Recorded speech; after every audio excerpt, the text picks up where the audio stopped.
تا المصريين سخلوا من راسهم لقاهم يقولوا قال لك المنتخب الوطني حتى هو انسحب من واحد المباراة في 1976، ولكن جاهم الرد من عند هذا اللاعب الغيني اللي كان حاضر في المباراة. سمع. On a beaucoup entendu cette histoire d'une équipe marocaine en 1976, année où elle avait remporté son premier sacre continental. Et elle avait aussi en finale face à la Guinée quitté le terrain pour contestation, c'est ça? C'est ça. En fait, un ancien international guinéen interviewé par un confrère, Tanou Diallo, a confirmé le contraire. Il s'agit d'Ismaël Silla. Il avait près de 20 ans à l'époque. C'était un milieu de terrain. Nous l'avons joint par téléphone. Quand j'ai appris, j'ai dit que normalement, non, c'est faux. Ce n'était pas vrai. Les Marocains ne sont pas sortis du stade après le but de Souleymane Chérif. Ils ne sont pas sortis du stade. Et on a continué le jeu jusqu'à ce qu'ils ont égalisé vers la fin, à 88e, 89e minute. Le match, ça s'est déroulé normalement. Il n'y a pas eu d'incident, rien. نتوما سيدي عاوتاني تا هاد المصريين خرجوا لنا من الجو، ما تفكيناش مع الجزائريين اللي قلبهم موجعهم وفيهم الحريقه من تتويج المنتخب المغربي بكاس افريقيا. نظن حتى المصريين دابا المصريين هما تيعتبروا راسهم، راكم عارفين، هما نمبر وان، هما رقم واحد في افريقيا، يعني حتى واحد ما يبان معاهم. اي سيدي ما قلنا حتى شي عيب. اش غنقول لكم، المنتخب المصري ملك الالقاب افريقيا، حنا كاملين تنقولوها وتنعاودوها. داهم في عيسى حياته باش داهم بالطريقه باش داهم، هذاك الشيء شغلهم، حنا ما ندخلوش في هذا الشيء.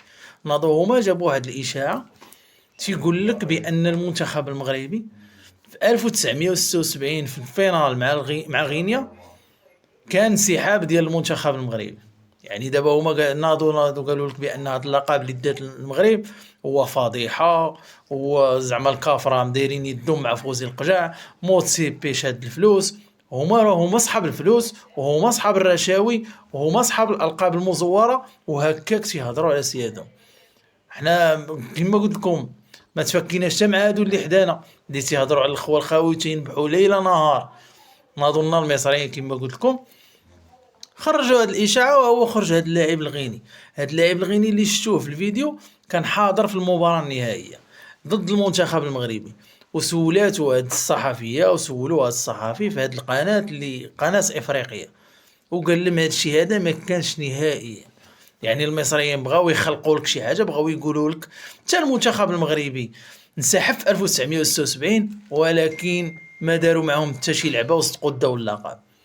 عاد المصريين ما كرهش يحيد الالقاب افريقيا كامله ويدير عندهم، هكا دايرين هما. ملي تيغلبوا ما تقدلهمش، حلال الفم ويصدعوا لك الدماغ ديالك، يهضروا عليها ليله نهار، الصباح في الليل في العشيه، ما راكم عارفينها. ولكن فاش يخسروا ديما يعطيوك الاعذار، ديما يعطيوك الاعذار ويقولوا لك كاين البيع والشراء، كاين الرشاوي، كاين الكولاسه، فوزي القجع شاد الكاف، موت سيبي يعطيوه يدوروا معاه. راكم عارفين المصريين، وهذا الشيء اللي وقع لهم حتى في الماتش ديال دابا ديال الجيش والانبي المصري، غايلصقوها في القجع وغايلصقوها في موت سيبي وكذلك في اقصاء الاهلي المصري تا هما كذلك غايلصقوها في القجع ويلصقوها في موت سيبي. الكره الافريقيه في عهد عيسى حياته كانت متطوره بزاف. اش من طريقه كانوا تيخدموا باش يديو داك الالقاب الله اعلم، حنا ما نظلموا حتى شي واحد. ولكن هو خرج هذا اللاعب الغيني وسكتكم وعطاكم الحقيقه ديال نهايه كاس افريقيا 1976 ما بين المنتخب المغربي والمنتخب الغيني، وقال لكم هاد الهضره وهاد التخربيق اللي جبتوه راه ما عمرو كان وما عمر كان شي انسحاب، وانتوما فيكم الحريق، انتوما وخوتكم الجزائريين. علاش؟ الله اعلم.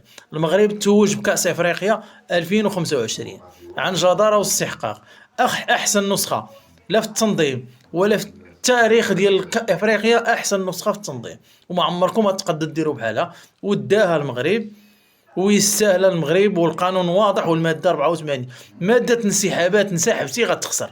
انت انسحبتي وخرجتي كاع وبغيتو المغرب ما يديهاش، ما عرفتكمش اخويا ملي كتجيو هاد القوانين.